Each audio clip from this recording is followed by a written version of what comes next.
Today we're going to do a brief lesson on how to write the equation of a linear equation. So yesterday I gave you guys the equation. We learned how to graph in slope-intercept form by starting at the y-intercept, then using the rise over the run to generate more points to draw our line. Today we're going to be working backwards. So I'm going to give you the graph. You are going to identify the slope and the y-intercept of the equation and write out the y equals mx plus b equation. All right, so far you're awesome at this point at graphing the slope-intercept form, so we're just going to go ahead and apply what you know and work backwards. So what two things do you need to know about a graph? So first, you need to know where the start is. That is called the y-intercept. Second, you need to know how to count the rise over the run correctly, which we've done already, and that's called the slope. So let's get to it. So main things we need to do is first look at the y-axis and figure out what the y-intercept is. Should be pretty straightforward. Second, count the slope from the graph, change in y over the change in x. And once you have both your numbers, just plug them in to y equals mx plus b. So you should be on the page that looks like this on your paper. So I'm going to go ahead and switch over to the entire document. So here we go. This should be what you guys should be looking at right now. And that's not what I want to see there. Let's make it bigger. So we're going to go ahead and look at the first equation and figure out its slope and its y-intercept. So let's look at the top of the page. So if I look at my first graph, I am looking at where the equation hits the y-axis. So let's look at our line, and I'm noticing that this is my y-axis right here, and I'm looking where does that blue line intersect the y-axis. So if you've said it hits it at 4, you are correct. So it's hitting it right here. So that's going to be my y-intercept, my b value. So I'm going to put 4 there. Now I'm going to go ahead and use my rise over my run to figure out the slope. So from this point, before I start looking for slope, the hardest thing for some students is to figure out where do I go next. So you have to be able to figure out where there's another point, and you're just looking at the grid for a nice spot where the line hits the graph. So just looking through the line, so just got to go down the line and look for a spot where the grid hits perfectly on the graph. So if I look at this spot, I see that it doesn't quite hit at a perfect spot. So I'm going to keep going down this line again until I find that perfect spot. It kind of looks like it hits at 3, but it's not quite there either. It's actually way down here at the 5. So that is the spot where I'm going to be using for my slope. So I'm going to go ahead and do the rise over the run, and I already know this one's going to be negative because the line is going down. So I'm going to count how many spots going down and how many spots going across. So if I count 1, 2, 3, 4, 5, 6, 7, this is going 7 down. And across my run, 1, 2, 3, 4, 5, my run is 5. So my slope is 7 over 5. Now I'm going to go ahead and write down my equation. Remember, it's y equals mx plus b. I'm going to write y equals, my m is negative 7 over 5. Don't forget your x to identify that that's the slope. And then put my plus 4 for my b. And that's pretty much how we work backwards. So let's go ahead and do this again. Let's look at our y-intercept. So look at the y-axis. Where does it hit the y-axis? We're going to find that spot. If you said at negative 3, you are correct. So our y-intercept is negative 3.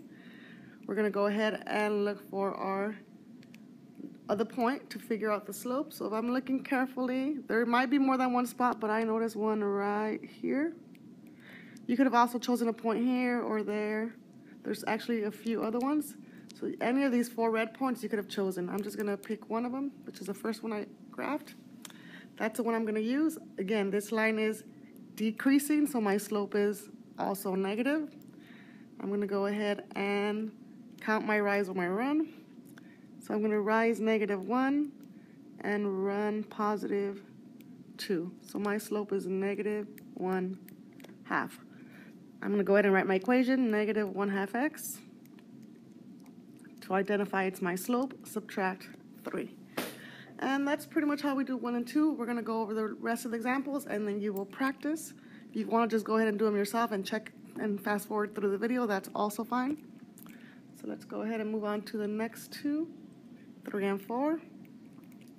So starting again, I'm going to look for my y-intercept. Looking at the graph, I should be able to tell that it hits way at the bottom here at -5. That's my b value.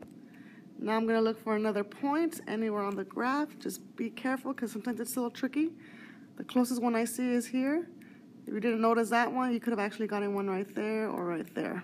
So again, any of them work. Only difference is if you choose the further points, you're going to have to reduce your slope. So let's go ahead and count our rise over our run.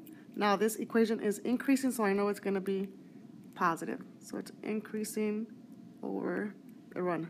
So my increase is 1, 2, 3, positive 3, and my run is just 1.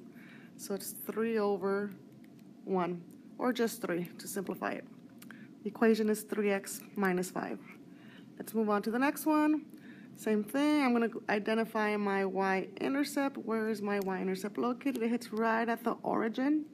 So my y-intercept is 0. I'm going to go ahead and find another point on that graph to generate my slope. Again, I see one right here. My line is positive because it's increasing. So I'm going to go ahead and count my rise over my run. So it's 1, 2, 3 going up. Run is 1. Same as before. So I have 3 over 1, or just 3. In this case, my equation is 3x to identify it's a slope. Now I have the choice of putting +0 or nothing at all. I'm going to choose to put nothing at all since it's cleaner that way. Let's go ahead and move on to the next examples. So start again, identify the y-intercept. In this case, it's at -2. I'm going to identify another point. I see it's over here on the right side at 4. So I'm going to count my rise over my run. That's going to be up and over. So up 2, over 1, 2, 3, 4. So my slope in this case is 2 over 4. It's positive because it's increasing. I can actually reduce this fraction, so I'm going to go ahead and reduce it because I can divide these by 2. So I'm going to get 1/2. So equation is 1/2 x minus 2. And the reason I had to reduce this one because I could have actually chosen a point right there. Actually, you can't even see it very well. Let me do it again. I could have actually chosen a point that was closer to the graph, which is right there. And that would have given me 1 over 2. But it didn't matter. I was still able to get my answer by reducing that fraction. Let's move on to the next one. Y-intercept is at +2. I'm going to find another point on this graph, so I see one up ahead right there. I'm going to count my rise over my run. I know my equation is positive because it's going up, so it's up and over. It goes up 1 little box, 1 unit, and it runs a total of 4. So it's going to be 1/4. Equation is 1/4 x plus 2. And let's go ahead and move on to the last 2, which are our special cases because these are horizontal and vertical lines. So we saw a horizontal line yesterday. We graphed it in the practice. So let's just kind of review how is a horizontal line equation different from the vertical line equation. So horizontal lines work the same way. Their slope is 0. We should know that. But if you didn't know that, I'll go over how we can do that if you forget. So let's go ahead and graph this stuff. So y-intercept should be at -1. Let's say you forget the slope is 0, so let's say you pick a point right here. So my rise would be 0, and my run would be 3 in this case. So you can say it's 0 over 3, or just 0. So whether you count the points or not, whether you remember it's 0 or not, you can still figure it out. So it's 0x minus 1. But again, I want to clean this equation up and just write y equals -1. This is the equation you will generally see. You will not see it with the 0x minus 1. You'll just see -1. Last one, vertical line. Where is the y-intercept? Well, it does not have a y-intercept. So in this case, we're not going to have a y equals mx plus b equation because there is no y-intercept. So when it comes to a vertical line, we do not have a y-intercept and we do not have a slope. So one more time, lines that are vertical have no slope, right? Which means it's undefined, and there is no y-intercept. But it is a line and it should have an equation. So what does the equation of a vertical line look like?